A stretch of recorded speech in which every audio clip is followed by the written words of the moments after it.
Welcome to Oh Brother, a podcast where we try to figure it all out with your hosts, Brandon and Colin. On this week's show, plotting. Ahoy! Ahoy! How's it going? Ooh. It is well. It is well right now. It's feeling like fall. Weird. No, we just ate soup, so let's go. It's time. We had soup yesterday as well. So. That's how you know. Like I know. Well, yeah, it's we had this. It was so weird. There was like, what was that? A couple days ago, like 95, 97, and then all heck broke loose with storms. We had so much rain over 2 to 3 days. Yeah. See, we had a lot of like, it looks like rain. Anyway, we're gonna. So we have had like but not very much at all. It's been like a little sprinkle here and a little bit of overcastness there, but like not like actual rain. I don't think like maybe one night there was some, but other than that, there's been no like. It's been looking like rain, tut, but like. Yeah, no, ours, it was super hot and muggy and just gross. And then it just poured for like 2 days, just poured. And we needed it. And we still didn't like ponds in the area still didn't overflow because we were just that low. But it was good. And now it's like, how about 67 degrees? Would anyone like some of that today? Right. You're like, nice. Okay. Perfect. Next week may be like, just kidding. I know. It's gonna be hot again, but yeah, it's all right for now. I got my crusty bread and soup out of the way tonight, so that's good. That's nice. Got it. we the floodgates are open now. It's all over. Like it's all, all beds are off now, man. We're just going for it. Yeah, yeah. Once you rip off that Band-Aid, now you can't go back. No, you really can't, right? It's open now. The floodgates are open. Chili will be next, right? It's just be a whole thing. So French onion soup again, right? It's got to get some of that going. So bang. Very nice. Yeah. Other than that, it's going to be very good. I'm plotting at school, right? So I've been doing some plotting this week. Yeah. And scheming? Yeah, or like scheming literal plotting for graphs. I don't know. We did do that. We did do some of that, but because I took a random surveying class, and so I just plotted the results in a little bar graph because I thought, we're going to be doing graphing soon, and then later on in the year they have a graphing project they have to do independently. So if I can just show them some random graphs here and there, maybe that would be good, right? But plotting their next adventure, right? I did retooling some of the side quests, right? My science side quest action. So I have a new one we're rolling out next month, which is like next week. But have a new So I've been plotting and scheming and trying to figure out how to make it work. And rating my science cabinets and realizing I have about 86% of what I need already to do this anyway. So I was like, all right, well, we're just going to go for it. Oh. It's always good when you can just rummage through cabinets and be like, I do have this. Look what I have, people. Yes. It's a very satisfying feeling when you rummage around and all of a sudden you become victorious with the thing that you were hoping to find and looking to find. It's one of the great feelings in life. Right, it really can't just really put into words currently just how like satisfying that is. Like, yes. Well, yeah, especially if you go, sometimes you have the thing and you have to find that like exact thing. Other times you have do I have something that could be used for this? And then you go about like the rummage, and you go, look, because I do have these like science. I have these like bin things, right? And I think at some point in the past, they were part of like a science unit where like all the things in the bin were supposed to be used for like a thing. Oh, like together for something? Yeah. Like okay, yeah. Like some kind of unit. but they're like real old. And I don't really know what the units were supposed to be because any paperwork or anything that was like went with them is long gone. Sure. Right. So I don't know. So I just have these bins of stuff. And every once in a while I just go like, I wonder. And I'll just rip them down and I'll start like looking through them and seeing what's in there. Because they're like clear, they're like big, huge, clear plastic totes. But like, I don't, and because there is like a label on the side of some of them, but like they're old enough that that label is not really an accurate representation of what is currently in there, right? It reflects what was in there at one time, but there could be more or less things in there than the label says. So I don't really know, but I did find some stuff that could be used in there. So my plan, is to last year, because it was my first time doing this and I was experimenting, right? I sort of flip-flopped between some more like research-based things and more like building-based challenges. So this year, for a couple of them, I'm gonna just strip down the research ones, and I'm just because I like them, but like they're not quite good enough for a month-long activity, right? So we're going to strip them down, and a couple of them we're going to turn into just like normal assignments, right? That we can still do in class because they're still useful, and I'm just going to like stick them in a couple places. And so then we need to replace something. So I figured, since it is volcano time, right? Obviously, we have to do something with volcano, right? And so we're doing a little twist on the old volcano eruption experiment with ye old baking soda and vinegar. First of all, I discovered through the internet that if you just put some dish soap in there, hot dang, does that really hot up that reaction? It just it really is like it gives it a little bit of extra oomph and spice to it. It really does add some oomph to the whole thing, right? Like, it just goes for it.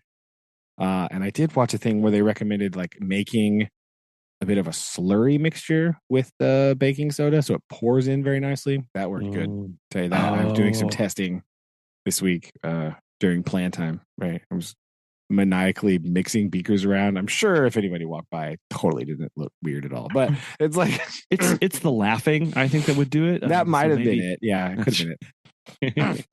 But our twist is, right? Shh, don't tell them anyway. Don't tell them yet. None of my current students listen to this yet, so it's fine. That's good. We are. So the twist is, I'm going to create the volcano and set it off and erupt it. But I'm also going to take a bunch of wooden building blocks and put them on the other end of like a baking tray and be like, oh no, the city, it needs saving.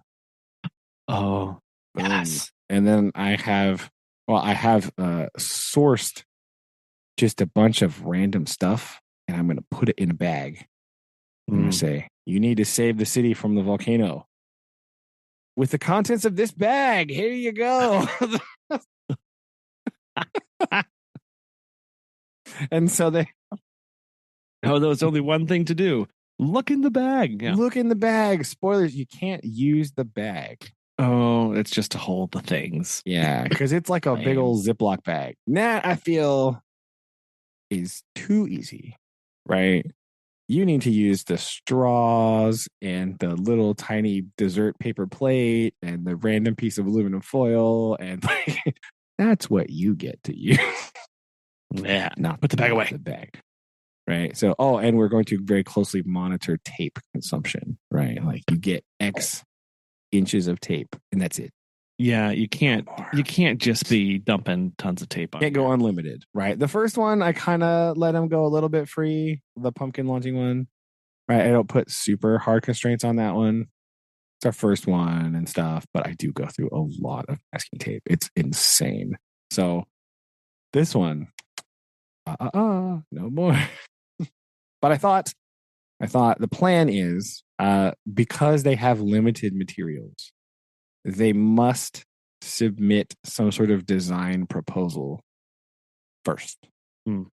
right? They must show that they have created a plan with their group or partner in writing and or drawing.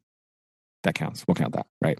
that you know what you're going to do before I give you the materials and the tray, right? Also, don't poke holes in my tray. Don't do that.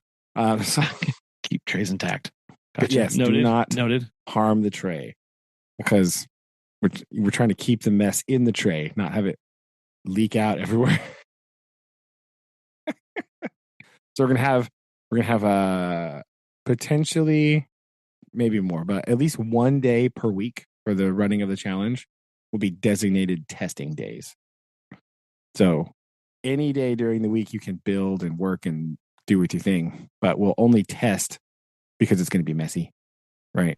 We're going to allow 1 day for testing per week, at least. Maybe towards the end, potentially 2, but we'll see how it goes. You must at least 1 day a week for testing. So if you're ready to test, then we'll do it. But if you're not, let's wait for later, right? Because we can just mix up the stuff real quick and just do it. But we don't want to like go too nuts because I don't want to do it like every single day and like to have to clean up like all the time. It's a little too much. So that's the plan as it stands for right now. This is the new design challenge / engineering question that we must ask. Can we save this town, aka random building blocks that Susan had and didn't need, to down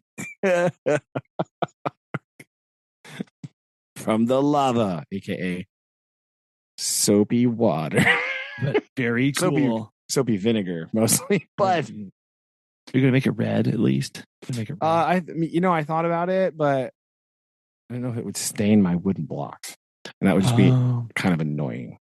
So, if I had some like plastic stuff, I maybe would, but like this time, also, I don't know if I have any more red food coloring. I think I've used almost all of it. I think I have like a whole lot of the other colors of food coloring. So I have a whole lot of like green, but I don't think I think I have a lot of red left over. Nah, it can be green. It's fine. I've had several boxes of food coloring for years, and I only use it.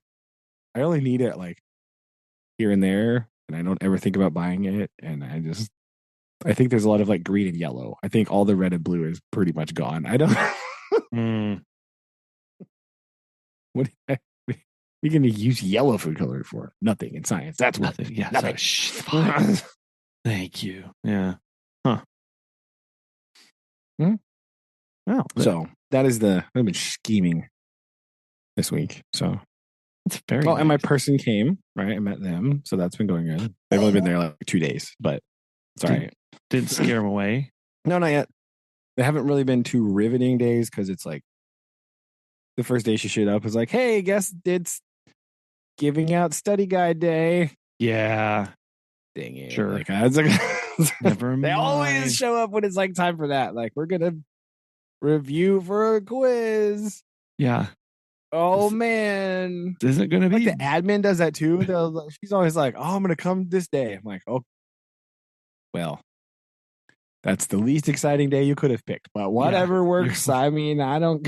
You're like, well, that's less than desirable. Yeah, it's really not fantastic, but you'll get to see me talking about study guide, I guess. It's still important. People have to know. Still good. They do need to study the guide, right? So we talked about that today. Last time they studied the guide poorly and they didn't take advantage of the opportunities that I gave them. And it showed. So we're like, maybe this time you should try a new plan. Yeah. Perhaps with these steps that I will list next for you. Number 1. Yeah. Remember how you tried that thing and it didn't work? Don't do that again. Don't repeat this. Yeah. Right. Yeah. Some of them are struggling with the transition to 6th grade. This is you must now be much more independent, right? You are responsible for keeping track of things. You are responsible for using your time wisely. You are responsible for doing these things. Like this has caught some of them very off guard. Like they're like, oh, I don't really know what to do about this. Oh. So trying to get them trained up here to be actual sixth graders, right? We're just working on that. Some of those things are difficult. They're not getting the transitioning is a little bit weird. So we'll see. It went better today, so that's good. We'll see. We'll see how it goes tomorrow. Quiz o'clock. Oh man, they love it. See how many people don't remember there's a quiz tomorrow. That's always fun. I love that. That's fun. Well, especially whenever you've announced it, I'm sure you've at least mentioned it half of a time, right? And then, yeah, well, I told them last week that there would be a quiz this week. I gave them a study guide yesterday and told them there would be a quiz on Thursday. Well, I told them there would be a quiz on Thursday, on Monday, and Tuesday, and today. So at least two people tomorrow will be like, huh? It's today? What? So you never told me. You never told me about that. Why? When did you tell me it was going to be a quiz? Why didn't you tell me? That's not fair. I didn't know. How am I supposed to know? You're not prepared with a study guide and a partner and notes. And I had no idea. I don't know what to do. This is completely unacceptable. Didn't give me a chance. Yeah, it's so weird. Oh, man. Well, good luck to all of them tomorrow. Yeah, we'll see. It'll be fine. Numpties. But yeah, it'll be all right. The other exciting thing we did this week is we had a visitor over the weekend. Visitor? Right? A furry visitor, I believe. Yes, right? We had Barney. Dun, da, da, da. Barney. He was a super cute looking guy, too. Yeah. He was pretty nice. He's pretty chill for kind of a big old dude, too. Kind of on the larger side. So, but he was pretty good. It was fine. So he did, he was a little distressed when she left, right? He was like, oh no. What do I do? My person is gone, right? Yes. But, you know, after we convinced him with some belly rubs and treats, he was like, oh, okay, this is actually not so bad, right? Like, never mind. He pulled the fizz thing on me, man. He pulled a fizz. He was sitting there and he like laid down and I was like rubbing him, right? I was just kind of rubbing his belly, right? And I went to get up and he looked at me and was like, started like barking at me. Not barking, but like, like, get back over here. Where do you think you're going? Excuse me. He's like, you're not done with that. Get back here. So that was hilarious. Oh. So I hung out the first night. We, so we went on walks around the neighborhood a little bit, walked around. Susan took him out into the field a bit to sort of investigate the wood. And then got him to eat finally. She said he's not really been eating very much, probably due to some of the trauma that he's been going through, right? Sure. Like not eating his dog food, right? Which is weird. And so she's going to change his like dish, right? Because she had puzzle feeders for all of them. Right? Yeah. But like, because they would all eat like really, really fast. And so, but like recently they haven't been doing that.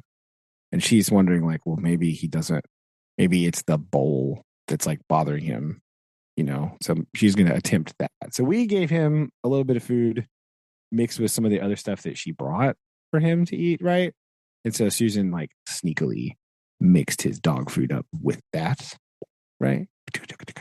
And got him to eat some of that. Got him to do that a little bit. And so yeah, that was good. And then the next day, like he spent the night and then we went to the park here in town and walked all over the park for a long time.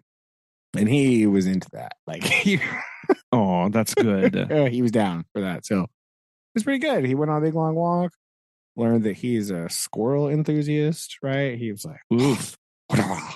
right. He was just like sniffing the tree. That picture I sent you the picture where he's like jumping on the tree. No, you right? just sent me the one of him when he was curled up on the couch. Oh, okay. Well, there's another one that I sent that I was planning on sending at least. Of him, like he's just like on a tree, like, hiya, hello. Because that was squirrel. So he was after it. So it was pretty good though. He was pretty chill. So much so that when she like came back that day, because she went from her thing that she had to go to, and she was like open. She was really confused because we opened the door and he wasn't there, and she was like, where's he at? She thought he was gonna be like real, like running to the door because she heard her, but he was like napping on the floor. Oh, just that's amazing. Got him tuckered out the park. So good, right? May, Aunt Susan may have spoiled him slightly, right? Did she buy him some puppy ice cream? Why, yes, of course she did. He asked first if that was okay, obviously. And, that's amazing. Because this lady's her like one of her best friends, and she was like, "Oh yeah, he eats way worse than that. Don't worry." That's hilarious. So he was a very spoiled boy, but he did pretty good. He did pretty good over here. So unfortunately, he may at some point have to come back because she said the reunion when she got home did not go well with the other dog that's been having trouble with him. Oh no. So yeah, I don't really know what's up. It's really weird. Like, yeah. So I mean, that's all right. He was no problem. He was just sure. It's not like he's a high maintenance boy, but no, he was just no. But you hate to see, especially when it's a sudden onset thing like that. Right? Yeah, that's real weird. So we'll see. She'll see. She's got a couple weeks to try to work through it before she's got to go on another work trip. So maybe 3 or 4. So we'll see. He may come back. He may not. To be determined. Right. Okay. We'll see how it goes. That's been my exciting week, right? Yeah. Well, if you're interested in starting up the remote branch of the the pet sitting thing, let me know. I'll get you. I'll let Susan know. She'll get you onboarded here. She was all about it. She was like loving it, right? Like, okay, I can. I'm in my payroll thing right now. I can send an offer letter if you want me to. Let's go. All right, I'll let her know. I'll tell her. It's okay. Looking for something on the weekends. Yeah, there you go. Do it anyway. Man, well, that's quite the way to end it too. Yeah, with a little puppers. Yeah, so it was pretty good. That's good. Pretty good times. He acclimated okay. So I was a little bit worried about him coming to the apartment because like he's used to like big yard, right? Like sure, bigger house a little bit. But she says he sometimes stays with her mom, and so it's not too bad. And he's a little bit older. He's like 8 or 9, so he's pretty like chill about most things. Yeah, and I didn't know how much of a runner he was because her yard is big, like real big, fenced thing, right? Because she lives out like it's like on an old farm, right? So like, yeah, just like frolic, whatever. Like there's some room, yeah. So I didn't know how he would feel about apartment life, but for like a day, he was fine. So like, no, and usually whenever pets are even a little like already a little on edge, they're not looking to run and frolic anyway, so kind of the smaller spaces can actually be more comforting to them. So we got to the park and then he was ready to go. Nice. Yeah, so it was a pretty good time. It was fun hanging out with Barney. Good. This was good. Sounds like a good time. Everyone wants to hang out with Barney. It was pretty good. Well, we did not have a Barney experience, but we did have our first more bases involved. Yeah, we did have our first professional baseball game experience. Dude, did you get peanuts and or Cracker Jack? No, we did not. Okay. No, sorry. Right. We did sing the song though. Okay, good. In the good. seventh or eighth inning or whatever. Seventh inning. Yeah. And then there became a discussion of why is it called the seventh inning stretch? Megan believes that this is because this is when you stand up and stretch as part of the game. I mean, that is what it means now. I said that it's because it's when the time. Well, I said that's whenever it has gotten boring and the game is going on for a very long time and you're reaching kind of the doldrums. It's also true. You're like, oh my gosh, I still have to get all the way to inning 9. I know. Why? Yeah. So, no, it was good. I paid for parking so that we could go and be parking somewhat close to the stadium. That's good. It's hard to park down there. It is not. Yeah, it is not good. I pulled in and the guy was like, park anywhere you want in this lot. And I said, do you have any recommendations? It's our first time here. Anywhere we should or should not park? Because I don't know, like park close to the exit or park close to the entrance. Like, is there a gotcha kind of thing that I'm not considering? And he went, leave in the 8th inning. And I went, huh? And he said, if you don't leave in the 8th inning, it's going to take you an hour to get to the highway. And I was like, oh, it's 10 feet from here. That's bad. It literally is literally overhead. Yeah. It's like right I was here. like, well, good thing. Cause there ended up being like 43,000 people there. Oh, yeah. Big night. But we got there and we walked, we had dinner. Then we, on the other side of the arch, it was like a 20-minute walk from where we parked. Mm-hmm. Then we walked back to the field, found our seats and just walked around and explored quite a bit. I mean, we were there like 2 hours before the game started, but it was time to just sit, see stuff, see the first opening pitch and then the second you see the pitch. warm-ups a little bit, right? And then see all of the pomp and circumstance of here is so and so throwing an honorary first pitch. Here's so and so throwing an honorary first pitch. Yeah. Here's another so and so throwing an honorary first pitch. Right? They're like 12 first pitches. Yeah, it's really weird. That's not what first means, guys. Yeah. This is if it's just first as in it's thrown prior to the start of the game, sure, but this is number 10. Yeah, 1A, 1B, 1C, right? It's a little less exciting that way. Yeah. Yep. I don't know how they keep finding people to do this, right? Surely at some point the Oh Brother podcast will be asked to throw out a first pitch somewhere. Well, here's the thing. Here's the thing. Many of these people paid won a raffle or paid for something as a sponsor. These were given away to be nice. They were raffled off or auctioned off and people to raise money for something to give out as to win a first pitch opportunity. So okay. Yeah, so that was interesting just to see all of that. And then up on the deck that we were on, they were doing an interview with the 25th anniversary of the greatest show on turf, St. Louis Rams team. Oh, there you go. So they Marshall had Falk. Did you see Marshall Falk? No, and, Falk was not there, but 19 of the other players. Warner, probably not him either. Warner was the offensive tackle.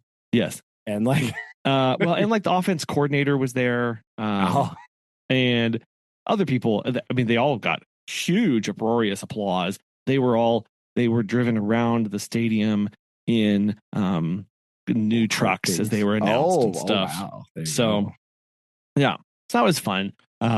Well, Megan thought this was exciting. Yes. I was like, who?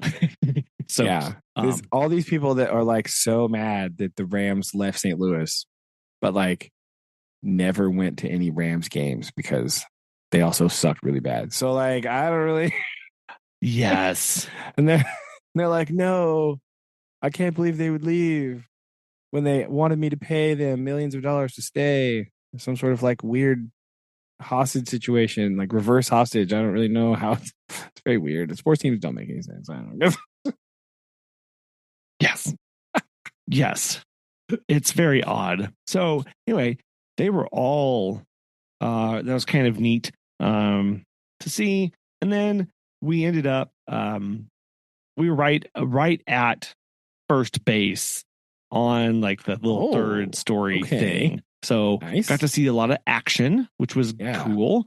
Our section was very full. We had people on both sides pinning us in. So I was like, oh, the good old ballpark experience. I'm touching someone else's thigh. This is great.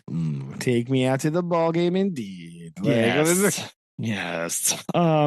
But they have the coolest technology. So at one point I was like, we ate dinner at like 3:30 so that we could get over here. We need a snack.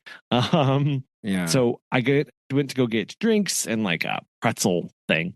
And I have not had this experience with checkout before. It's all you grab things off of the little sliders and off of what you want. And then to go to checkout, it's like an overhead projector. So it's got a little light on top shining down onto a little tray. You place all of your items on that tray. Nice. There's a brief pause, and then your total shows up on the screen to the right because it reads what you put on the thing. It has scanned and identified what you have on there. Because some of these were like there was no barcodes on these. It was just a jug of Coke sitting here. But it identified what it was. And then you looked at it. If you had an issue, there was a lady walking back and forth that you could point and whatever. And then you just paid. It was pretty cool. It made it go really fast. So I was like, oh, well, that's a neat piece of technology added here. That was an interesting thing that I learned about. That is interesting. Random space technology at the Cardinals ball stadium. That's very very futuristic and like, at the ball game. Is it still Busch Stadium? Is that still what it's called? Yes. Okay. Couldn't remember. Yes. Anyway, somewhere. But the game itself was very close. We got to see a couple home runs, and I jumped each time because the fireworks going off and explosions. Oh yeah, of course. Yeah. And then it's very disorienting because it's like 7:00 at night. So they're using all the stadium lights. And when they get a home run, they blink the stadium lights. Okay. Oh, really? Yes. This is very unnerving because suddenly you realize how dark it is. They don't shut them off at any all at once. They alternate them around, but all of a sudden you're like, oh wow, this is kind of unsettling. I'm in the dark. Oh no. I don't like that with 43,000 other people. No, thank you. No, thank you. That's not what I want in my life. Baseball fans have never rioted or become obscenely upset over really minor things before. That's never happened in the history of baseball. But I don't know what you could possibly be worried about. Mm-hmm. So I was worried, obviously. It's not like you were watching a Cubs game. Cubs fans, a little touchy, right? Don't say that. I think they've mellowed out a little bit after they won a series, right? I think they're like they got out of their system. Yeah, tension is a little bit gone. Yeah, right. They kind of they can't go off their back, right? They appeased the goat or whatever. I don't remember what that was. I don't know what that is. Yeah. So we cheered, we yelled, we bought some hats. Because at one point, it was like, I really want a Cardinals hat. So I was like, fine, let's go get a Cardinals hat. And then, not stadium prices of a hat. Oh, no. Then Lil said, I want a hat too. And I was like, oh, yeah, let's go get a hat. Let's go find hats. Of course, she found hers in no time because it is the most sequined and bejeweled hat you ever did see. Oh, of course. Of course. Oh, it was just like the one. Like she just I saw it from outside the shop and was like, oh no. And it was just like a moth to a flame. Like a beacon. Ding. Just glowing and pulsating to her. And she's like, yeah, well, I found mine. And then of course, Noah took like 10 minutes switching between hats and trying to figure out which one he wanted and which one he didn't red want. he liked the best. Well, right? See, here's the thing. I thought he was going to go for a red hat. Yeah. He didn't. He went with the dark navy blue with the red cardinal symbol and a red bill. Classic. No, super good looking hat. Super. It's better than the weird one. At least you didn't get the one that's like baby blue. That one like the third color uniform they wear sometimes. It's like baby blue and white. Like, what are you doing? Oh yeah. So there were tons of people in the baby blue. Yeah, I don't like it. It threw me off. It really like, this isn't the Royals. Get out of here. What are you doing? Get out. Yeah. What's the George Brett's going on around here? Get wrong stadium. Right. The other side of I-70. Go that way. Right. Drive that way. So then we made it and we were up like, what was it? I think it was 6-2 in the bottom of the 7th, coming up into the 8th. And Megan and I were like, it's like 8:30. Like, I think we need to go. Like, we still have about a 15-minute drive to our hotel. We need to get going. Plus the parking guy said. Even the 8th. And so Gary, if you're out there, thank you. We got in, and as we're leaving, though, of course, it takes like 15 minutes to leave the stinking stadium because we're like so far away from where we're supposed to get. Like, there's like 7 billion stairs in there. And it's like miles because you have to go like, you obviously can't go like across. You have to go around. It's a big thing. It's a whole lot. You gotta go down in the switchbacks and the switchbacks and the switchbacks. You gotta go all the way down, and then you gotta cross the street. Anyway, we start hearing some loud cheers and then some like boos. And I was like, oh no. And so we get to the car and it's 6-4.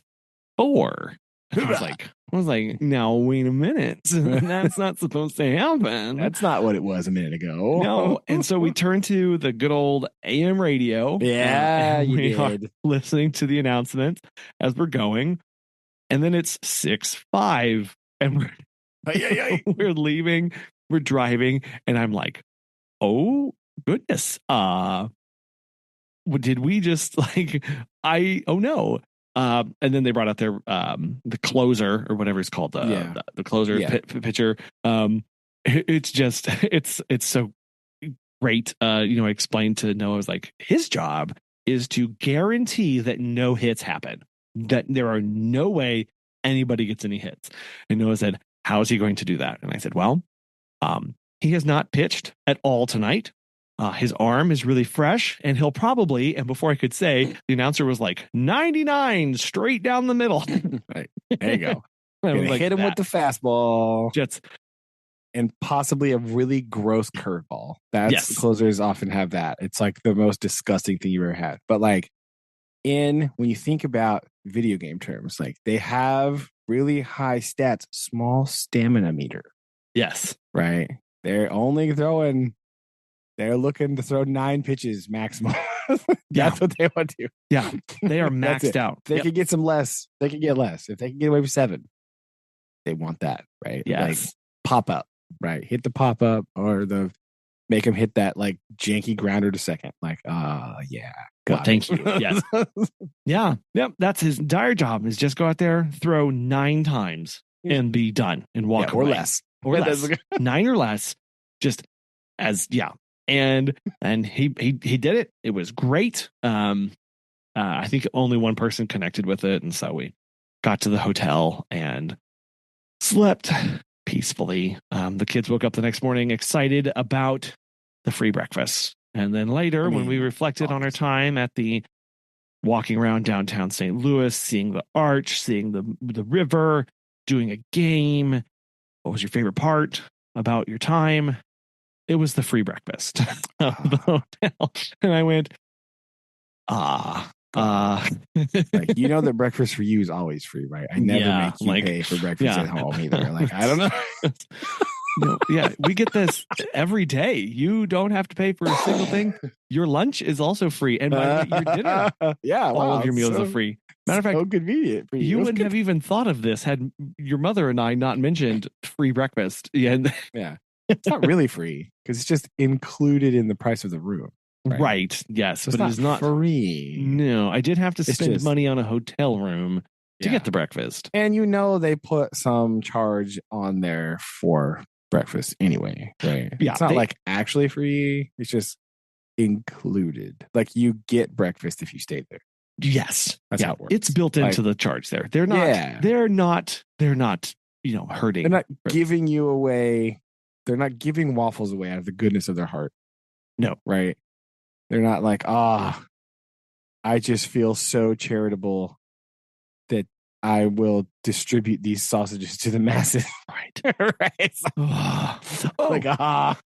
And this was one of the rare instances where I saw waffles and I thought, I'm ready for some blueberry waffles. Thank goodness.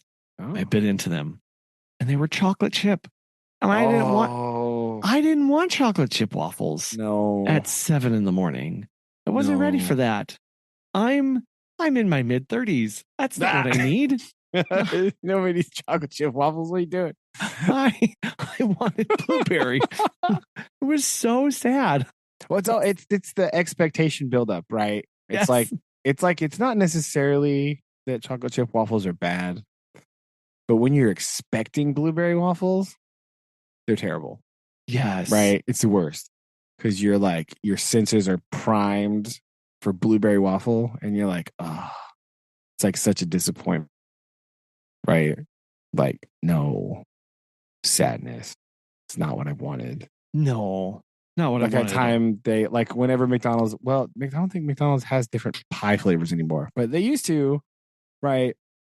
Have like different pies, and sometimes you would order an apple pie and then they would just like throw a pie at you and you'd be like, yeah, apple pie. And you like so excited and you bite into it and it's like cherry. And you're like, yeah.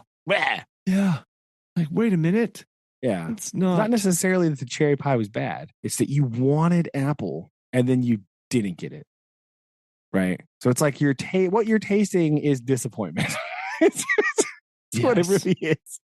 It was definitely chocolate chip, the taste of disappointment. That was that morning. That is unfortunate. I'm sorry. Yeah. And then we had, of course, 3 hours drive back home in the pouring rain. Oh no. At least it didn't rain at the stadium. No, that sucks. No. We had the perfect window in this for this. It was actually great where we had no rain at all. It was weird. So actually worked out great. But so we made it back home and they enjoyed the free breakfast. So what did they eat that was so exciting? Nothing. It was. I'm like running my brain through like what hotel breakfasts are. And I'm like, none of that is like exciting. What were they? No, it was just do they like the cereal machine? Yeah, and they just liked that it was also quote unquote free. This made them very happy. Yes. Just knowing that it was free, right? It made them kind of like tee hee hee. I'm getting free breakfast. I guess the marketing got them. I know. So anyway, so we survived, and then this week has just flown by. I've been doing tons of new hiring interviews, just trying to stay ahead of stuff, right? Like not in any rush or anything, but just trying to keep people coming in the door. And then, so that's been, I always forget when we go through that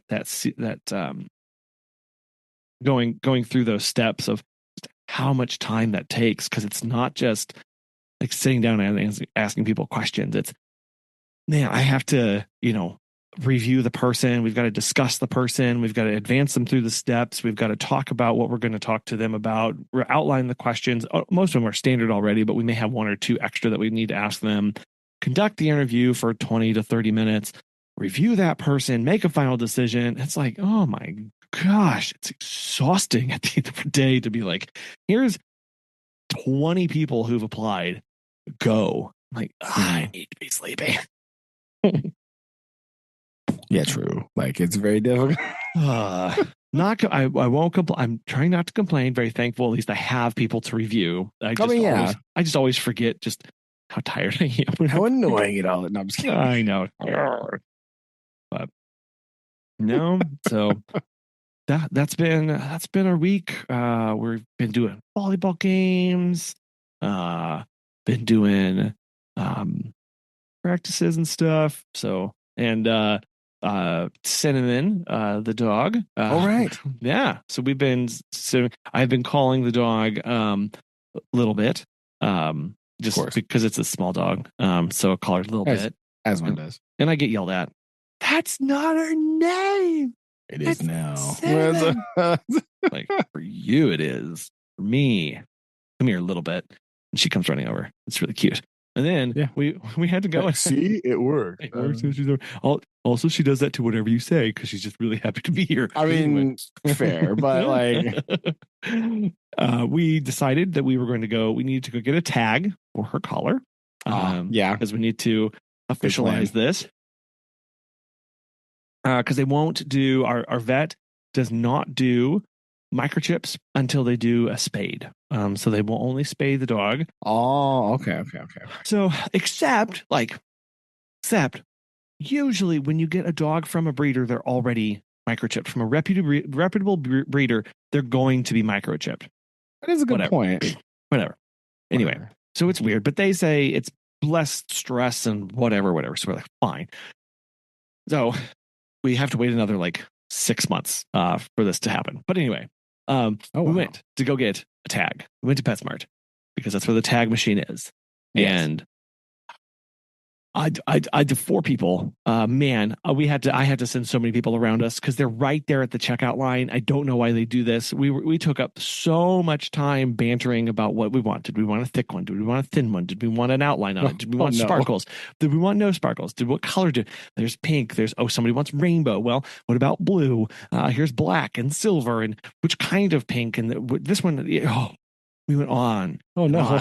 And then we found one. It was a super reflective one. So super reflective, shining light. You get to see it. I was like, boom. Getting this one, neon yellow reflective. Let's go. We buy it. We go over there. We enter the information. And it's only one side of information. And I was like, oh, wait, no, we wanted 2 sides so we could fit more information on there. We had one side with just the name, and then one side with, both sides with name and phone numbers. So we go back over, and then we're looking and citing, and we're trying to paw through this, and people are throwing out more, and we're saying, what about if we get sparkles on it? I'm like, we already said no sparkles, and we don't want a big thick one because it's a little dog. Well, it won't be little forever, but it is little now. It kind of will, because it kind of will. It's not going to get giant. Be huge. Right? Yeah, it's not going to be 80 pounds. Okay, no. It's no. And then I'm looking, and I notice in the upper right-hand corner, there's ones that are way more expensive than everything else. And I'm like, what are these? And they're tracking tags. It's a tag with a little tracker in it that you can hook up to your phone. Then I went, what about this one? Oh, no. Because if we're being perfectly honest, this was a stray dog. Statistically, it's very likely to become stray again. And secondly, our Kobe liked to go on walkabouts every now and then. That is true. Because he would decide that he really needed to suddenly chase something through a door that didn't exist and then not come back for 20 or 30 minutes. That's true. And so upset about Colin wandering around the streets in the dark looking for a black meter dog. Oh my gosh, I was so shuffling through the leaves. So angry at him. Oh, frantically searching. And then one day he got out because they had the door open, and they had opened the door and had nobody else was there. And we had the door open to Sun on the porch, and he came flying out and just launched himself and walked around a corner, and he was a whole block away by the time we found him. Like, what a goofy guy. Like, okay, well, look, we've got a history of this stuff, so we're going to get the tracking one. And everyone agreed that this was a fantastic idea. So we went over, and then we were like, oh, wait, it's also one-sided. Well, which is more important? Two sides of information or being to look at this on our phone? Yeah, we can have one side of information and a Sharpie. And so we'll be all right. Like, we're just. So we did that, got home, changed the icon to be a little puppy dog, and now on all our phones we can see where she's located. We can you can make it. Now, it's like some weird brand, and I think that if we would have actually bought like an actual from a legitimate company, because this is some weird like no-named company manufacturing this. Yeah. I don't know, probably would have been way more expensive. So whatever. But I can see the little icon right now on my phone. Oh, there you go. She's right here. Is home now. I can play a sound. I can notify me if it leaves. This is honestly, yeah, it's kind of neat. You can put a button, push a button, and basically say if it leaves this area, alert. Yeah, that's what I want. Set the fence, the geo fence, or whatever. Yes, that's pretty cool. Yeah. Barney has something like that. He has it's like separate. It's not like built into his tag. Sure. But he has a thing because we had to charge it for him. Oh, nice. Because she said there's been a few times in his younger years where him and one of the other dogs were just like, and we're gone. Right. She thinks that he was like, he has like hunting dog tendencies. Right. So she thinks that at some point somebody used him to like hunt something. What? I don't know. But like she says that if he gets like that, he'll just be like nose down, gone. Like, and just boom, like his brain turns off. He's in like nose mode only, and he will just and so that he said doesn't do it too much anymore, but like that he does have a tracker because he has done that in the past where he's just like, well, nose gone, zoomed off, and you could like call him and call him and call him. He won't hear you because all the brain power is in the nose currently, and can't be hearing people right when you're on the scent of whatever it was he was on the scent of. I don't know, but doesn't know. Yeah, so he's got one of those too. So we had to charge it. We had to find a thing to charge it, but yeah, we went through the random cable drawer. And we found something. We found one. There we go. Came in handy. This is why you keep them. I have a milk crate in my office that is cables and assorted accoutrements of things. Yeah, it's one of the little drawers under our TV. Like it's got random old like phone charger cables and just random stuff like that. And then one of them worked. Look at that. Ta-da. Always feels good when you can use a random cable. Oh, right. Hey, see aforementioned discussion about random stuff that you find. Yeah, true. Cables. Science boxes, right? Same idea. Exactly. Like the science box for your home. Here you go. I have a cable that I haven't used in 11 years. Yeah. But I needed it for Barney's little geotagger thing. So it worked. Nice. Yeah. So yeah, we're trucking along with her. I do foresee us needing to eventually do some training with her. She, like I've mentioned, I think previously, her instinct to herd and to get is very strong. So we're going to have to work on refocusing that. Again, I fully understand that this is bred into the dog. This is part of the breed. You cannot get rid of this. This is not something you can just snap your fingers or go through a training procedure to get rid of. It's all about managing and redirecting that. I think we're going to have some work with her and go through some classes though, just to help, because she's very into the you're not leaving now. You need to come back. And we'll come up behind you and just do that little nip right on your calf. And you're like, oh yeah, that's no good. No, that's no good. So again, she's not doing it to be aggressive or anything. No, she's just like, it's just to like, must get over there. Must bring you back. Do not leave me. So I might have mentioned it on here before, but like one of the ladies that used to work at school as an aide, she had a service dog, right? It was like a medical alert dog, but it was also like a herding dog, right? Okay. And so she would have it at school, and he would like, be with her and stuff. But whenever the kids were lining up, right, the little kids, if they weren't in line, he wouldn't nip it. He never nipped. He never did anything. He would just walk up to him and like put his shoulder on him and like shove him sideways. He'd be like, nope. No. He would like walk right down the line of where because they're supposed to stand in their little tile, and he would walk down the line. And if they were out of line, he would just stop and look at them. Wow. And be like, nope. And sometimes he would nudge him. Over. Okay. And then he would go and you just kind of look at him. It was so great. He's such a good dog. He's hilarious. Like it'd be great. So, and obviously the kids would do whatever she said because they'd be like, all right, if you follow directions and you do everything you do, you get dog. You can pet the dog. Because at recess, she would take his little service thing off.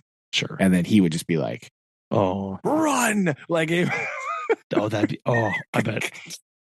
His little vest. As soon as the vest came off, he was like, gone, like running around, doing all kinds of stuff. But it was back on. He was, gotta go to work. Mode. Yeah. Serious mode. Alert time. Heard the kids in line. It was so funny. Yeah. So, and that was the other thing they took him, kids and Megan took her to the nearby trail and got to hike with her. And, nice. The one thing about corgis, like they love adventures and they've got lots of energy. And I know a lot of people who do off-lead hiking and things like that. Not that we would do that with where we live because you need to keep them on lead, but, but just going, did we get an adventure dog? Did we get a dog that get a backpack for my dog? Maybe. I don't know about backpack. He's kind of low for that. Like, I don't know. That's fine.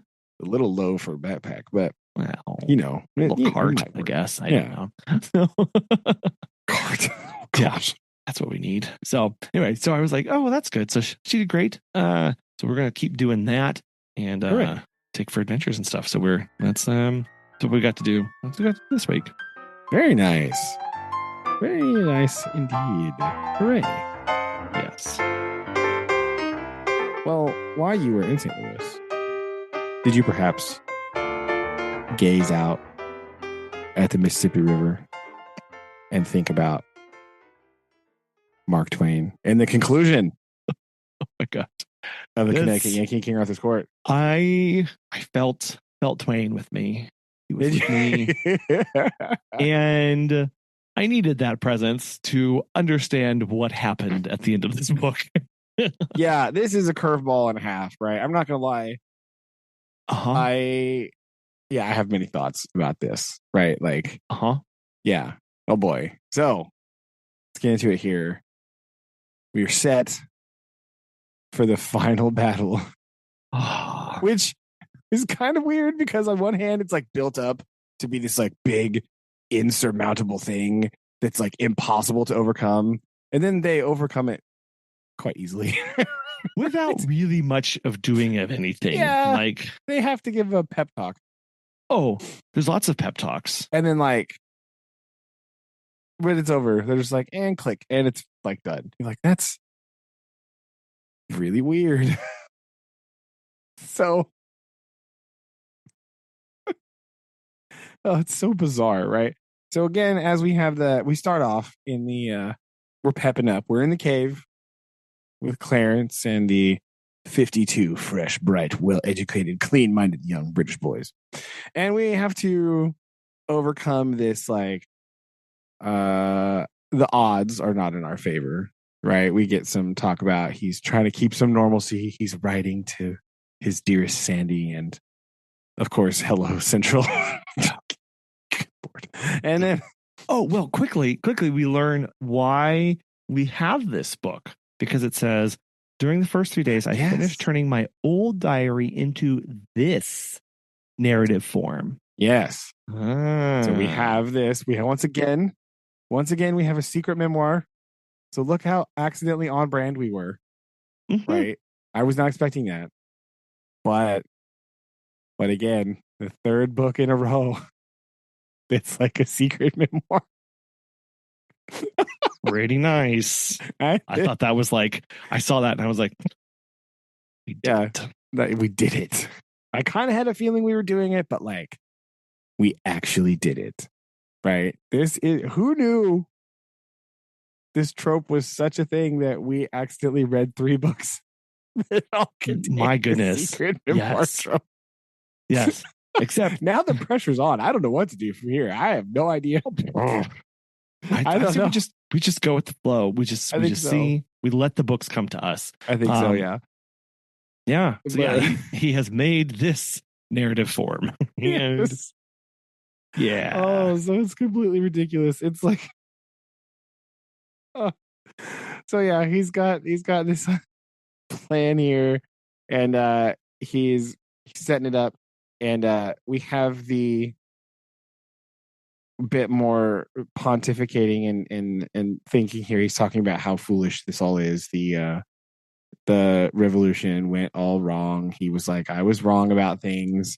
You know, he makes a comment about the people that were like chanting for one thing they actually want the other thing, right? Oh yeah, the Death to Republic stuff. Yeah, about how, like, how he's sort of comment on how there's a lot of times like people are really like, yeah, I want this thing, but you're like, but that's not good for you. It's actually bad. Why are you so excitedly chanting about wanting this thing that's not good for you, right? Like, why are you doing that? So it's sort of a comment on that, like the political put into place where the political systems say like, yeah, this is what we want, and then they get people to agree like this is what we want, but it's actually not good for the people, only the higher up points in the structure, right?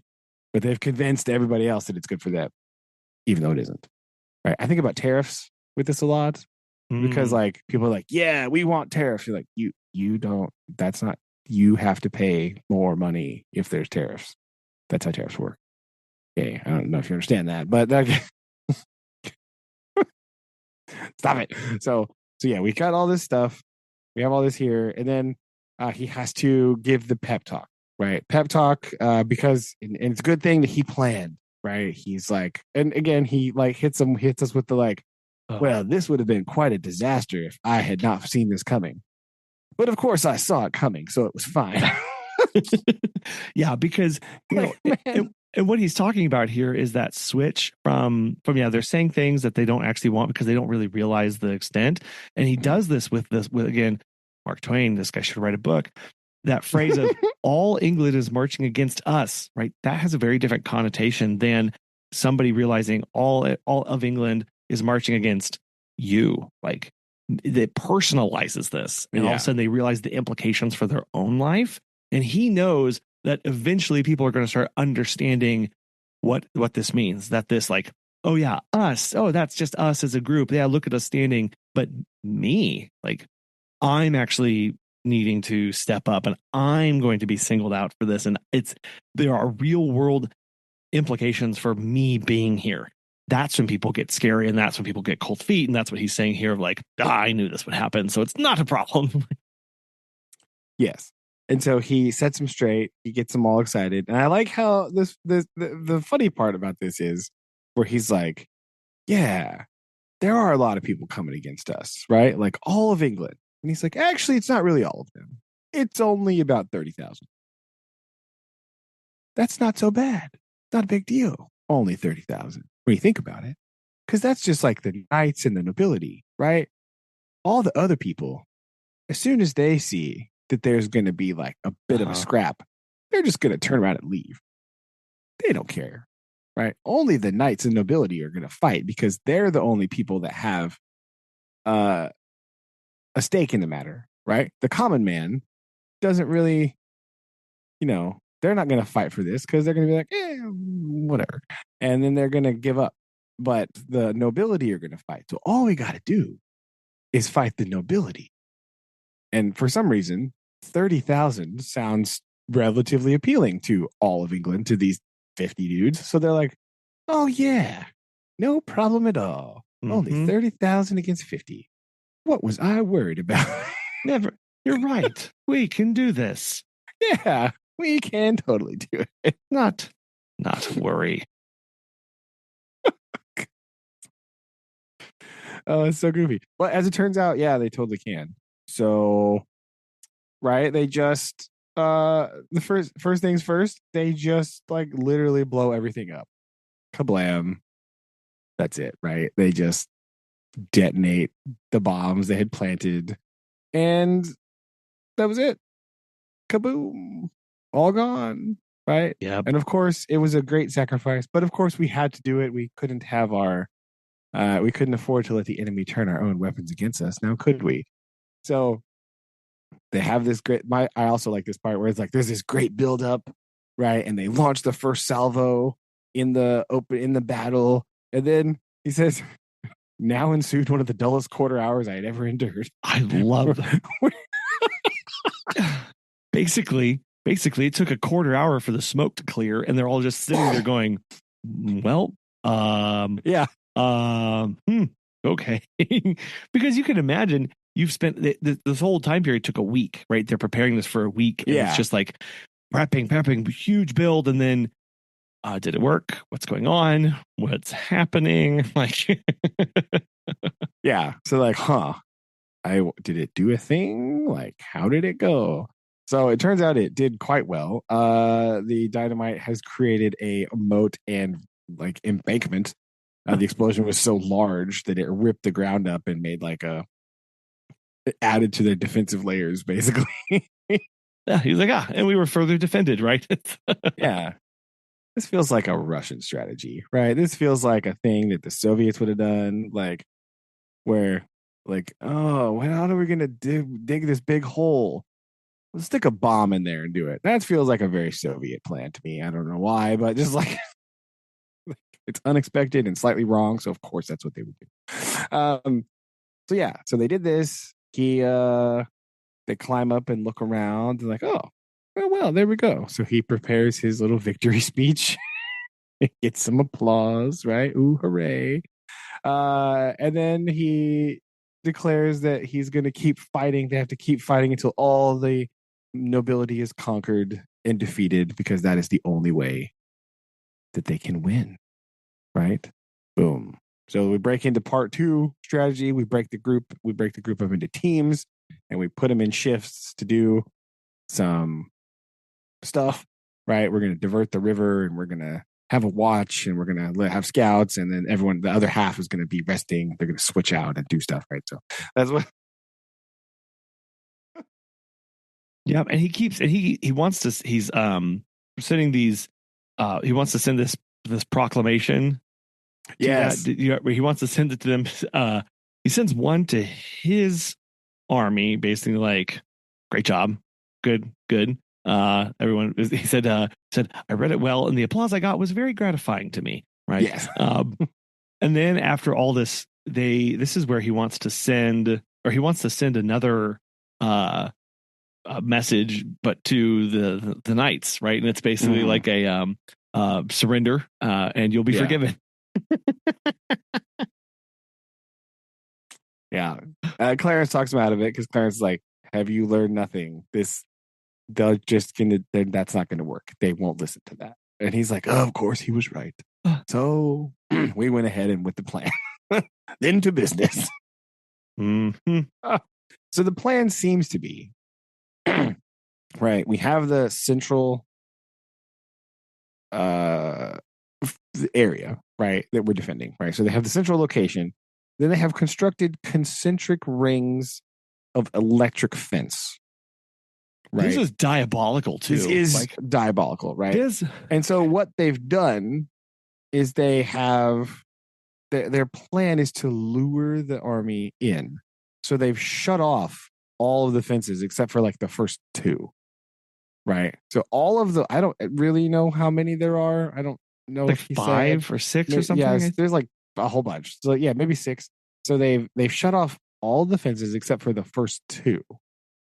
Right. So they're basically drawing the knights in to come closer, right, by exposing their position and like doing that. And so they've just kind of got them there, and they're going to draw them in, right, and then they're going to, well, you'll see here in a minute. So that's their plan. They've shut off the fences, and they're going to wait for the army to come in, right. And we do discover, right, he says he wants to go out and look a scouting trip, and Clarence says, "Yep, let's go." They want to go too, and they just want to see because it's dark nighttime. They want to see if their plan is working, so they sneak out, and they kind of they're listening for the jangling of armor, right? And slowly they see people starting to come, right? And then we get hit with the actual plan here. They see a guy standing there. Oh my gosh! And they can't figure out what's happening, and they go up to him, and they see that he's grabbed hold of the fence in his suit of armor, because remember, knights will never take off their armor. No, right? Not even when they're riding bicycles. He's grabbed hold of an electric fence wearing full plate armor, and he's just standing there dead. They smell him, right? Yeah. Yeah. Yeah. And then this book up until now has been filled with like a lot of lighthearted stuff. The rest of this book is dark. Like this is like that chapter with the dungeon, right? Like, yes. No, he goes way off, because on one hand you can see, oh, this is kind of funny people, but it's like, but no, because later on he describes like, we soon realized that the voltage was killing people before they could even make a sound. Yeah. And like they make this joke about how the friend comes up and puts his sword on his friend who's standing at the wire, and because his friend's electrocutes him, and said he was killed by a dead man. Right? Yeah. It was like, he put his hand on his shoulder and it was like blap, zapped him. And the other guy, there was a different guy who touched it with the sword, killed him immediately too. And like, yeah. And it's interesting that we have a strange juxtaposition happening, right? Because up until now, right, we've all up until like a few chapters ago when they went on their trip, right? Up until then, when they were tricked and duped into leaving England, he mentioned the bloodless revolution like many times, right? He said many times this idea was repeated, right? We're going to revolutionize society without any bloodshed. We're going to win hearts and minds of the people, right? And in this chapter, he literally says, we're going to kill everyone. Yes. And you're like, whoa, buddy. I know we've had some events have happened, but he mentions at least twice that all the remaining knights must die, right? He says English knights can be killed but not conquered, so we kill them all. What? Yeah, we've taken a hard turn, right? Just a hard.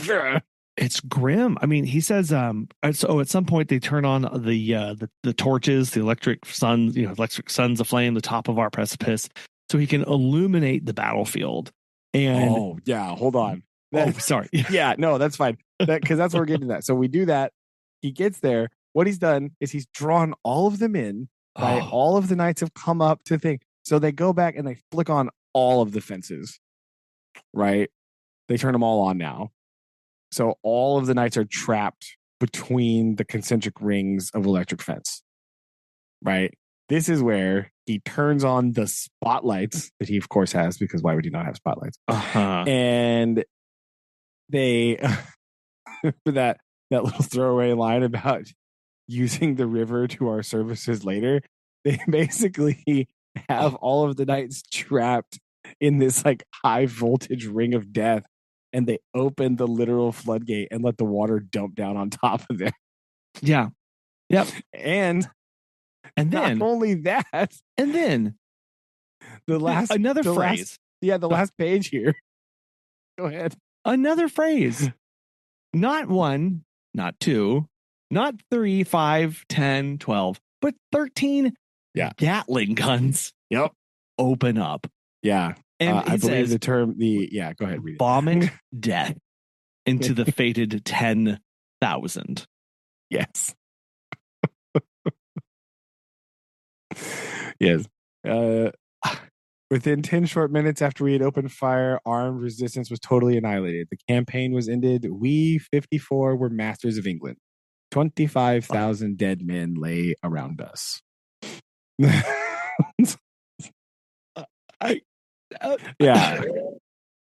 Again, if this was being shot, like this would be the horror part about, could you imagine in the dark moving in between these electric wires that are just instantly vaporizing people from one to another? You flick on lights, there's thousands of people already dead. There's all of them, they've corralled the living into this. They can't escape. They can't go anywhere. And he's like in it, like he's watching and moving in between everybody, and then opens fire. Like this is really, really dark. And I think this shows to you the immense and utter hatred that Hank, Mark Twain, has against this, against the Knights Errant and against the chivalry, against all of that. Like this is just pure, like, I will wipe you and your stories off the face of the earth and obliterate all of you. Yeah, not only that, I think we can add in like the nobility class. Oh yeah, specifically right? the nobility. Because that was his whole thing when he was talking about the 30,000, because he was specifically pointing out like, oh, but it's all the nobles that are coming our way. Like, it's not everybody else. It's not because that was the thing where the one of the men had stood forward and said like, it's our people that are coming against us. It's our no, it's not. It's like, it's no. your oppressors. Exactly. Yes. This is. Yeah, so that was a way for him to basically put distance of you and the others. Like this is an othering to an extreme. Yeah. This is the bourgeoisie, right? To borrow a term here. This is who you're rising up against, right? Your masters and lords, you must be free of them, right? This is very heavy-handed, right? Like, but then we have a weird sentence. Yeah, we get an abrupt transition here. Yeah. Right? Very abrupt.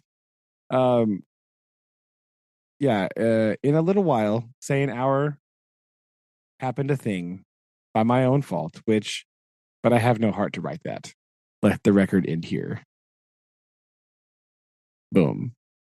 Now, I have been looking at the table of contents for this book, and I've been staring at this last chapter. And I've gone, what could this be? Yeah. What is in here? What could possibly? Well, boy howdy. Yeah. Do we get? We get about, so since you've been staring at it for a long time, I'll let you introduce the chapter name here. We have, of course, a postscript by Clarence. And I think this is incredibly fitting because Clarence has been like so pivotal through this entire story. Man, literally. Yes, literally. And as the only reason we have this postscript is because he was taught by Hank to write and to report facts and duties. And we've seen his change of writing over the course of the entire book, from his first attempt to the one several chapters ago, into his report of the battle, and now this. Yeah. Man. Yep. Yeah, and boy howdy, do we take a turn, right? Real quick. It's just two, in my book, it's just 2 pages of this before the next surprise section. Oh, jeez. Which I have many thoughts on. So hold on. Yeah, so the postscript by Clarence, basically, the long and short of it is here, the boss says, we want to go we need to go out and look for any wounded people. Clarence is, of course, against this. Just let him die. Who cares? So they go out, and in this comings and goings, the boss is recognized by one of the wounded knights and is stabbed. Bam. Yep. Stabby, stabby. The knight was, what, Sir Meliagrance? Yeah. And as I found out by tearing off his helmet, he will not ask for help anymore. Yeah. Oh, so, yeah. Hurts. Whoopsie daisy. So carry the boss back to the cave, start treating his wounds. Who should appear? What? Merlin. In disguise. Right? Dun, dun, dun. He's in disguise of an old woman. Right? I did think about The Hobbit, the movie, where the the town master's guy is dressed up as a woman trying to flee into the hills. Oh, think about that. Yes. Okay. Yeah. Anyway, found out. Yeah. Yeah. So he is like there and he's in disguise and he's like cooking for them and like cleaning for them, right? And the boss is coming along well. He's kind of healing up, and then specifically, he points out a thing here where they realize something very stark about their position, don't they?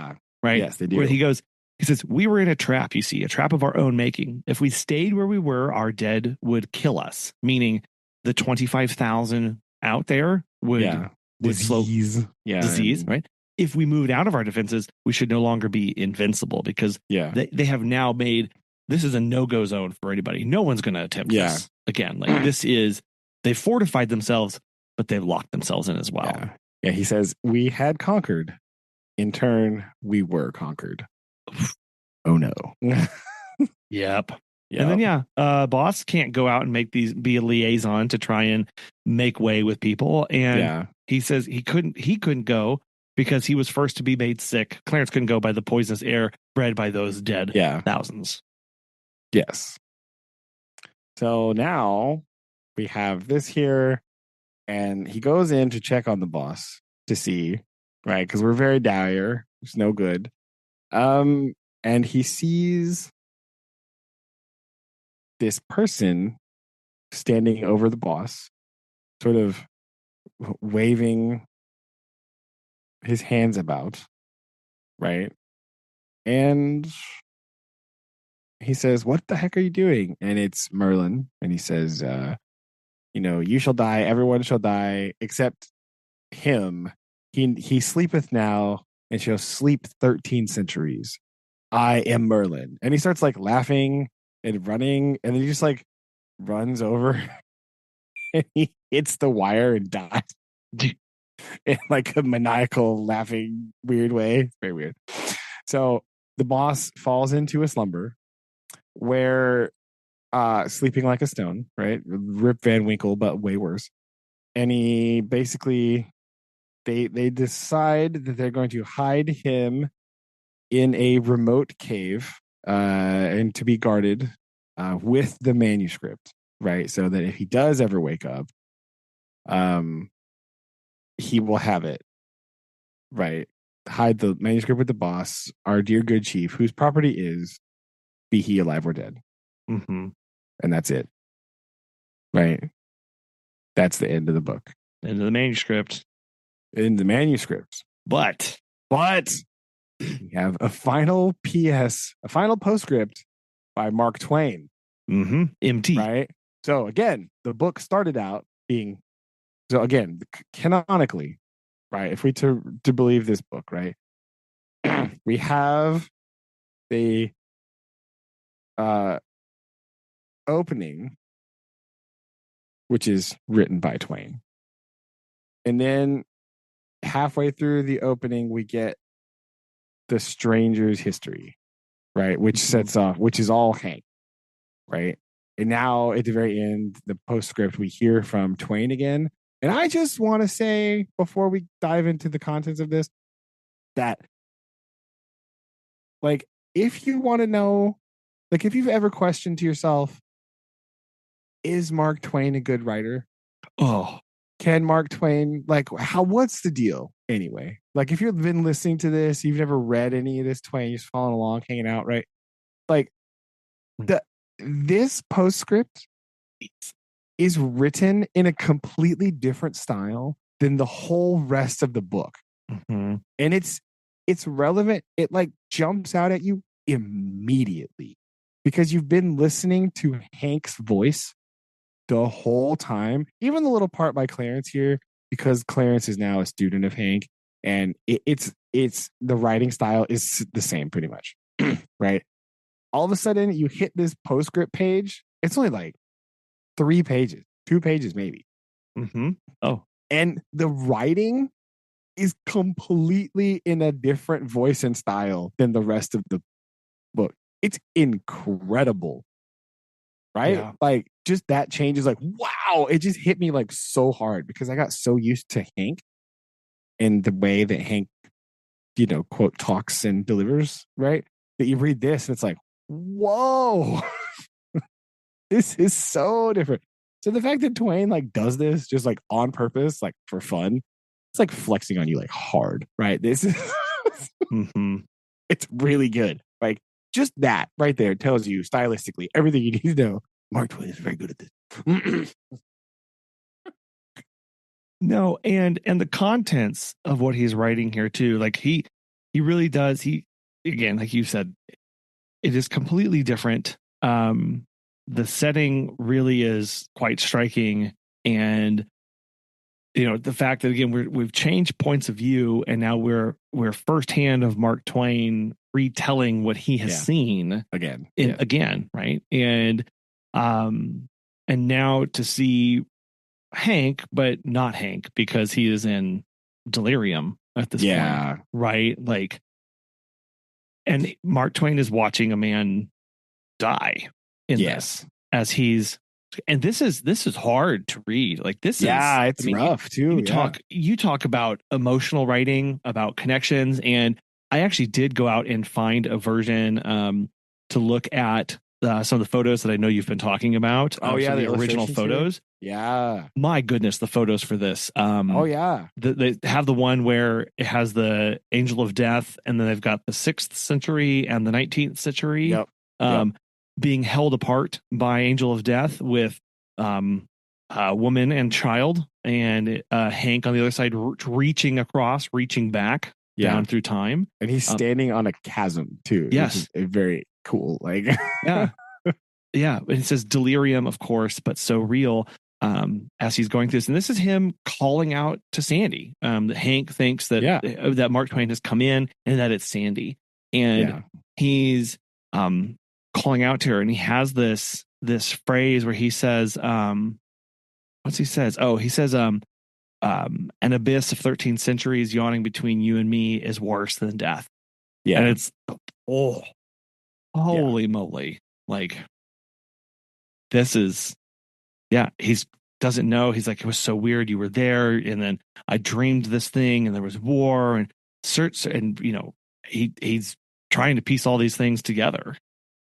Yeah, and so like, it's real crazy. And then he dies, and that's the end of the book. He gets up to start saying something, and then the battlements. He dies mid sentence, right? He says, man the battlements, turn out the. Boom. That's it. That's his last word. And that's the end of the book. Oh my gosh. There's this, the details here. Okay. The details of this that Twain gives. I just, again, you go from these battle scenes, which, by the way, can we talk about how eerily similar that scene would be to like World War One? Hello, yeah, true. Right? I was thinking about that of just like how the wires and the trenches and the Gatlings, the earthworks, and how they were still in this it was just this clash of Gatlings versus body armor and spears. It was like, what? And then like very evocative there. And then he has this phrase. He says, he lay muttering incoherently some little time. Then for a time he lay silent and apparently sinking away towards death. This part made me go, oh my gosh. Presently his fingers began to pick busily at the coverlet, and by that sign I knew that his end was at hand, with the first suggestion of the death rattle in his throat.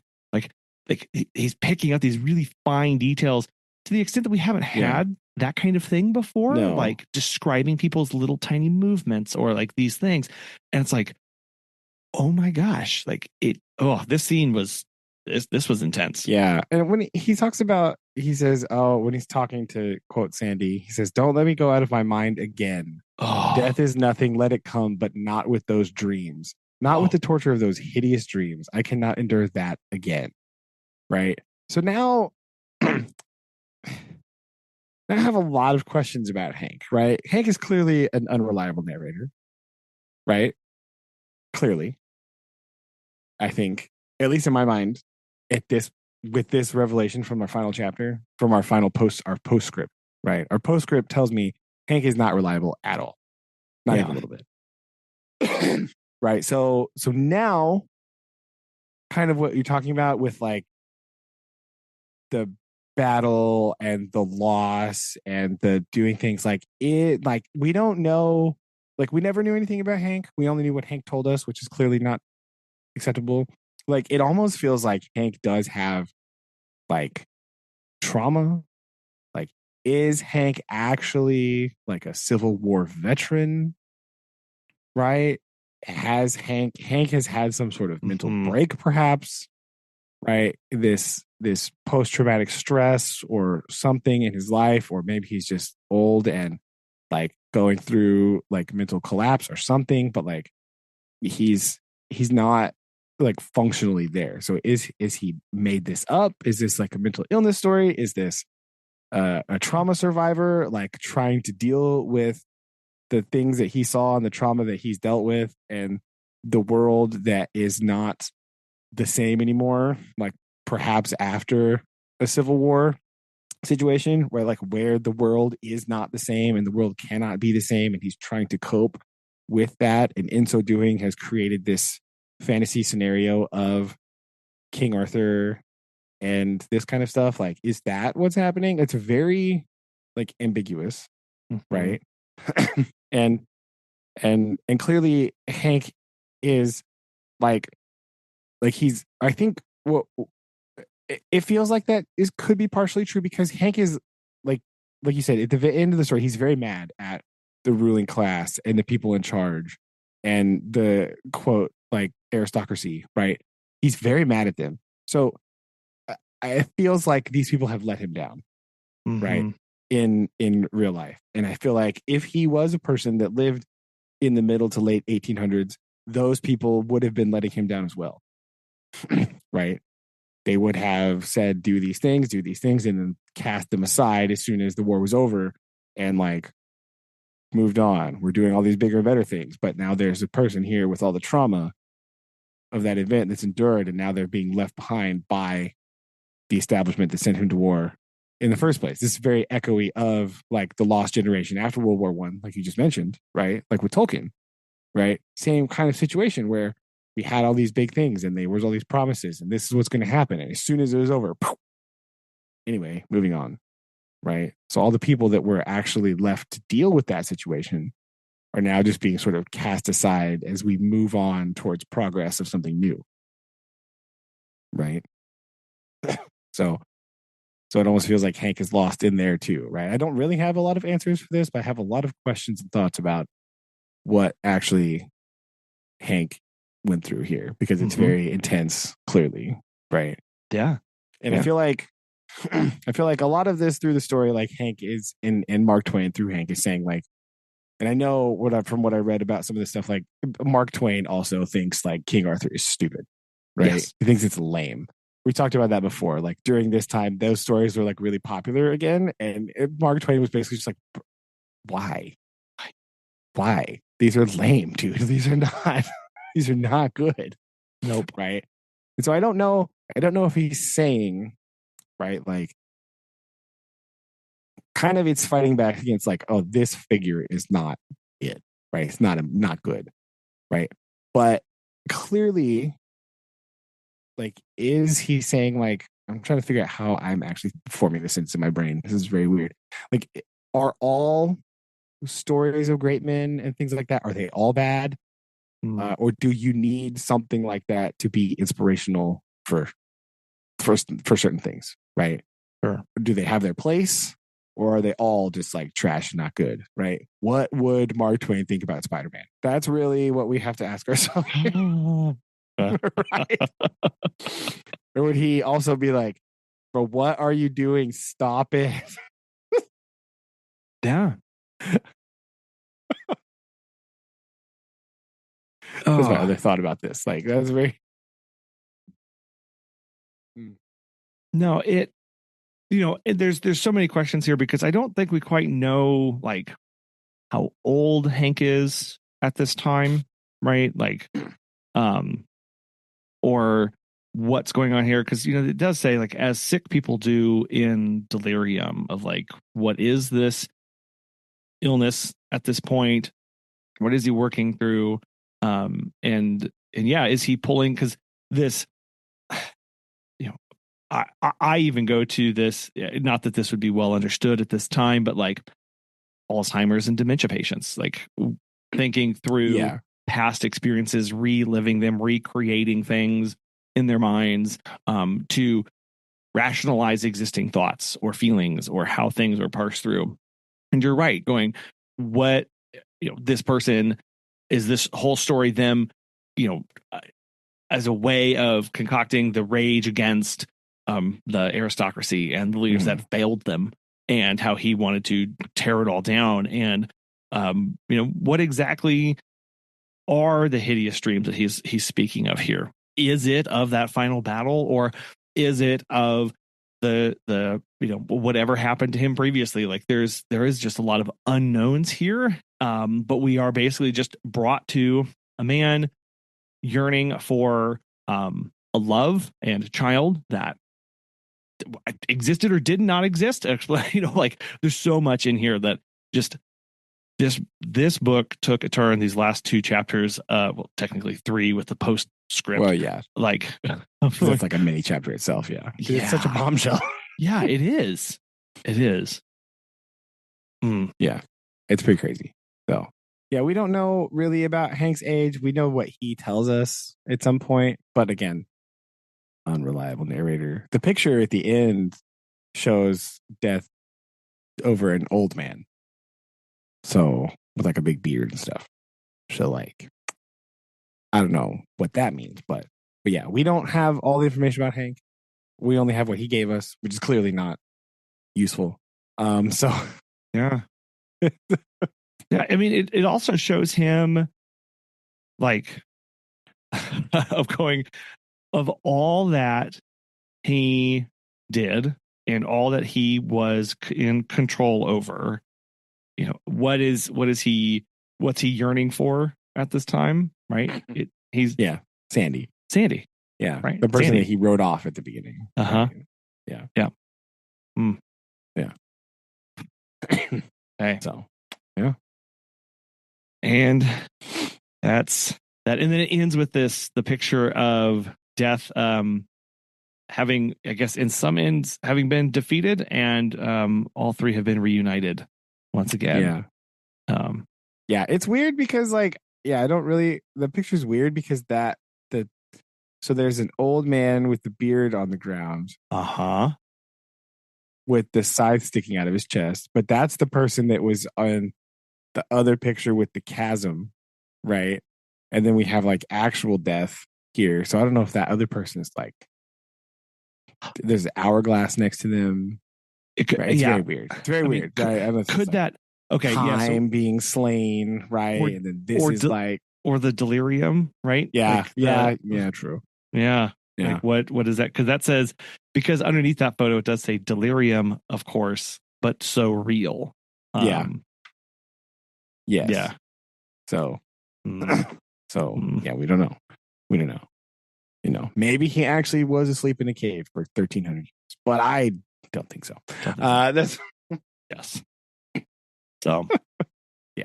Oh boy. Yeah. So overall, what are your thoughts on the book? Did just kind of briefly, did you end up liking it? Or I know that they're kind of at the beginning, kind of in the first third of the book, there were some chapters where I think we were both like, all right, what the heck?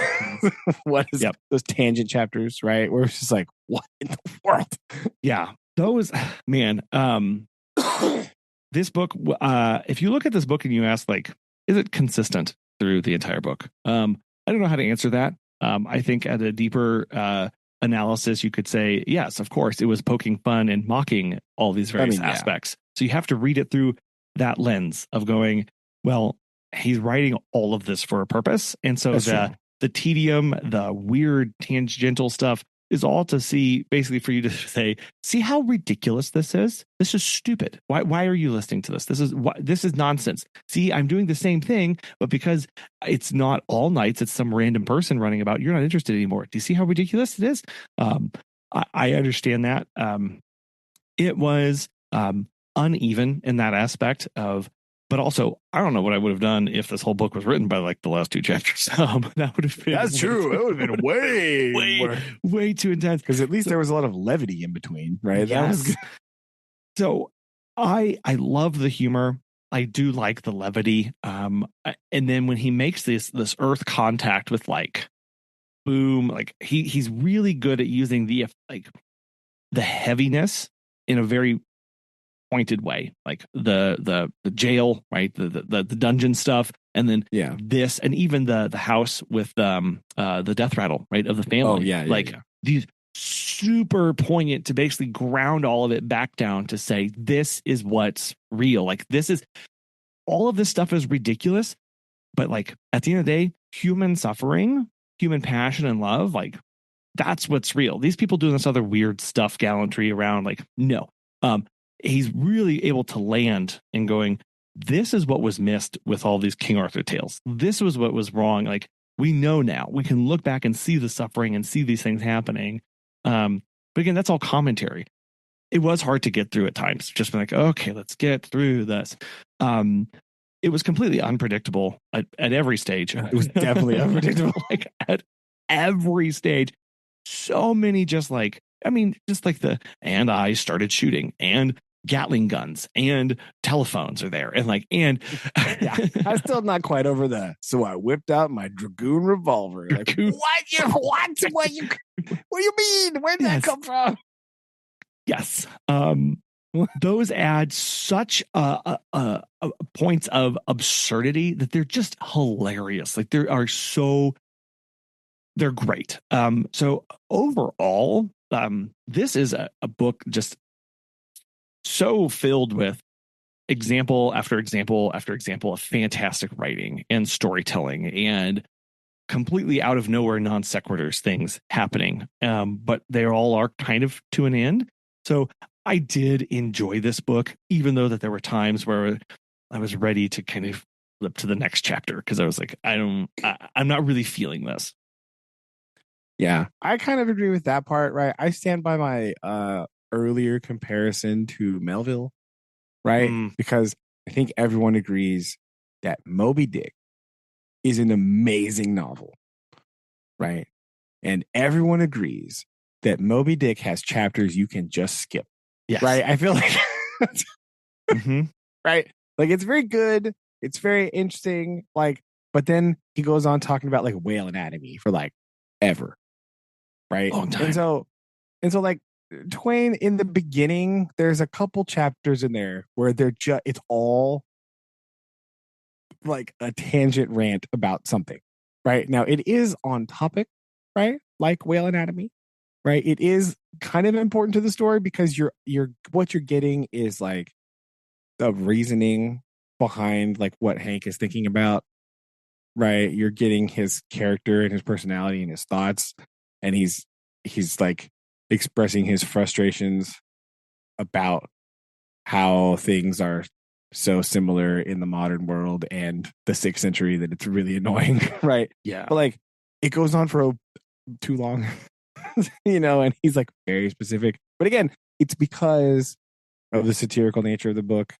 And again, if you were reading this in like 1890, you'd probably be like, yep, got it. So again, 130 years later, it's a little trickier to pin that down, but yeah, overall I really like it too. Like I think the writing, again, you just can't escape the writing. It's like so good, and like a lot of the stuff is humorous. And once after kind of somewhere in that third to halfway mark where the side ranting chapters like went away, And the whole rest of it was like very continuous. And there was like just the continuity between all the chapters was there all the time. He would still go off on like little random rants, but it was only like a paragraph or two.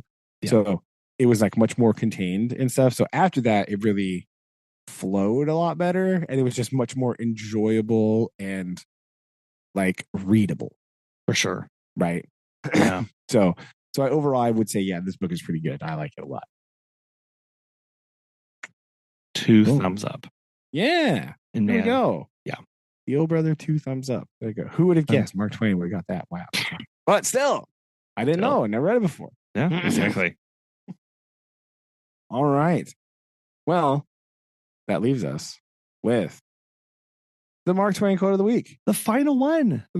Now, I will say, this may be a feature that has to show up from time to time. Sure. Because there's so many good Mark Twain quotes that if I can remember and I find one that's poignant to something that we've talked about. Yes. Then I may bring 1 or 2 back here and there. Yeah, absolutely. But for now, the farewell chapter of the Mark Twain quote of the week. So, in fitting closing, right? I'm going to brighten it up here a little bit. Good. Because I accidentally closed the site I was on looking for this. All right. Mark Twain quote of the week for our final week. Our final week of the Connecticut Yankee and King Arthur's Court. Good friends, good books, and a sleepy conscience. This is the ideal life. Bang! God. Nice. There you go. Yeah. Nice. I like it. Yes. Nice. And in closing, a haiku for you. What do you do? Somebody was asking me today, one of my kids was like, what are you doing after school? I was like, I got to finish my haiku. And they were like, what? And I was like, oh, never mind. Don't worry about it. Move on. I really caught him off guard with that one. So, this one is in honor of Barney. Okay. New environment. Belly rubs bring belonging. Home away from home. Oh. Kabam! Boom. I get. Huh. Yeah. Good old Barney. Yeah. Glad he had a good time. Yes, I think he did. We'll wait for his review. Yeah, wait for his review. Get up on there. See what's up. Good. Okay. Well, I still have to feel like I got to process that last bit of that book because for sure. I'm going to be oof. So yeah, we'll see if I can carry that through the rest of the week, but not really. Don't want to do that. Our challenge we talked about. Do you want to do it next week or do you want to do it in 2 weeks? Yes, we can do. Hold on, let me look at next week. I think next week should be fine. Okay. Sounds good. So surprise challenge upcoming for next week in honor of the conclusion of Connecticut Yankee King Arthur's Court. Yes. Boom. Okay. All right. We'll do that next week. The list. Yes. All right. Nervous. Okay. See what I can do. Okay. Well, we will do that and we'll see what we come up with. Okay. Done. Okay. Well, love you. Love you too. Bye. Bye.